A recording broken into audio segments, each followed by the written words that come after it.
conversation. Yeah, sometimes you go in with like a pre-assumed idea of what someone's going to say or how they're going to act, and then the reality plays out completely differently. And that was what happened here in this conversation with Martin Ball.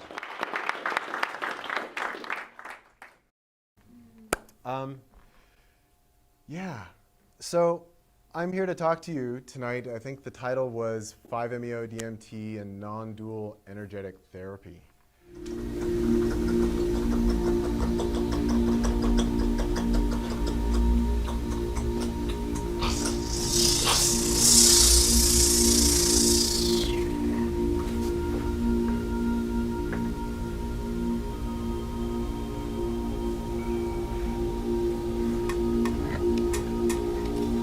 I never really plan things out. I just like to talk. And I tell people, I click, I purr, I growl, I tone, I whistle, I do this kind of weird, you know, it's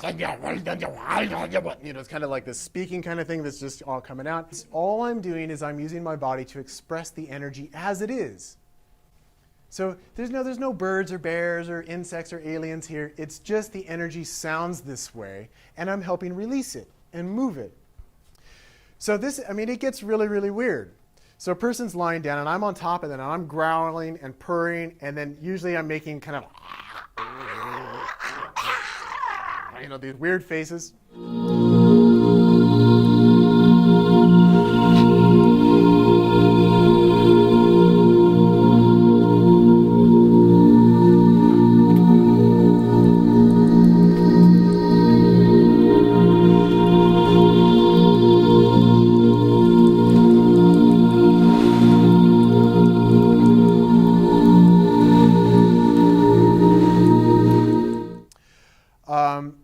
I started purging more for people. And it used to be that I'd like purge a little bit, but now it was like buckets and buckets of purging. Almost every single session, I lose whatever's in my stomach, I lose all of it in the session. And the client is like, oh yes, thank you, oh yes, which is great. Sometimes, not most of the time. Most of the time the way that works is the person is lying down. They're kind of like spread-eagled like this. And I usually make it into the bucket.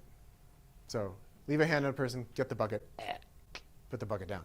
Sometimes it just happens where I throw up on the person because that's what they need. I had this guy, he's like looking at me, he's like, can I lick your heart? It's like, okay. So he kind of leans in trying to lick my heart. He's like, no, I need you to lick my heart. And then he fell down. And see, in this instance, this actually was genuine. He did need someone to lick his heart. So he's lying down, and I've got my tongue on his heart. And then I can feel it coming, and then right on his chest. The guy looked at it, and he's like, oh, it's a work of art. And then he like smeared it all over himself. Okay, I'll tell you, like one of the first times, one of the weird ones. This is way back in the beginning. Woman comes over, and I don't know where we were, round 2, round 3, I'm not quite sure where we were on our rounds of the medicine. But she's on the mat. I'm on top of her, and my tongue is on her forehead, and I'm growling. And then all of a sudden I can feel it, it's coming, and I just, and I threw up all over her head. Yeah, see, this is the kind of shit where the ego's back in there. My ego's like, dude, you can't do that. You cannot throw up on this woman. That is so rude. It's like, no, I have to. So I threw up on her head. Here's what I've learned about throwing up on people. They're usually like, oh, yeah, oh. You know? So I learned, like really early on, my job as a facilitator here is simply to follow the energy and to embody it fully without reservation, without second guessing, without judgment. And if it means I need to throw up on someone, throw up on them. Just do it. Because they're going to appreciate it, as odd as it may seem. They will find value in that. I'm going to go ahead and take us up another level. You're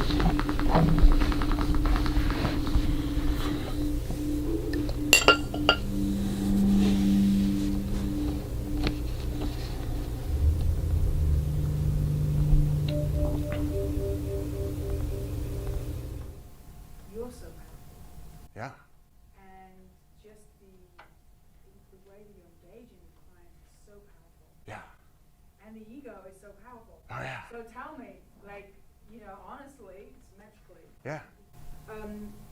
are there challenges, are there pitfalls? Does your ego, does your sexual energy, do people have difficult times with that with you? Do you have a difficult time with that with them sometimes? Okay, that's a really good question. I cannot tell you how, especially men too, but mainly women, man, they want to have sex right then and there in the middle of the session. I mean, it's very, very clear what's going on there, and which also is very natural because what else is God doing? I mean, God has a few options. Kill, which is lots of fun. Sex, even more fun, or eat them. Okay, so consume, interacting with the other. I mean, there's only a limited number of choices, and everything else is kind of playing that out. So, especially many women get very, very sexual.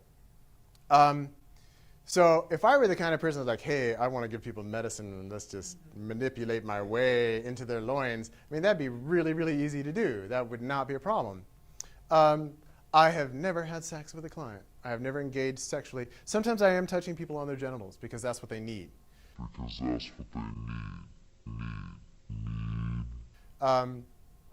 But when, so it's got to be honest. It's got to be real. That's the one thing. It's the only thing I'm concerned about. Is it real? You know, especially with women, I've also found in working different places of their body, where like I might be working on a woman's throat here, and then afterwards she tells me like, man, that was all sexual for me. That was all about what was going on down here. And so there's just this interesting connectivity between the whole thing. And then even sometimes I find my thumbs are like way down people's throats. Again, it's not something I'm planning on. It's just I'm going at them and it's like a magnet. My thumbs are like, whoa, way down their throats. And then it's like their body is like sucking my thumbs in. And it's like deeper, deeper, deeper, deeper, deeper. And then all of a sudden,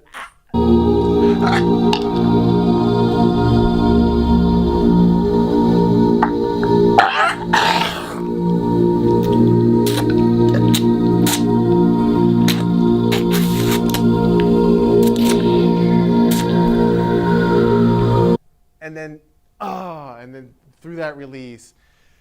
And so this is part of it that's like, I don't know what the hell's going on. So when people really go deep, it's very common for people to stop breathing for short periods of time.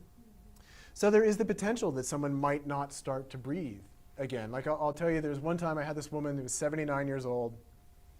And out of all the people that I've worked with, she seemed the closest to like, whoa, she's really going. And the way that, because she wasn't breathing and she was just lying there, what happened was I ended up lying down on top of her. So I put my tongue in her mouth. And I pushed against her tongue, and there was no push back. And I was like, oh, okay, this is serious. And so then I just waited with my tongue up against the tip of her tongue.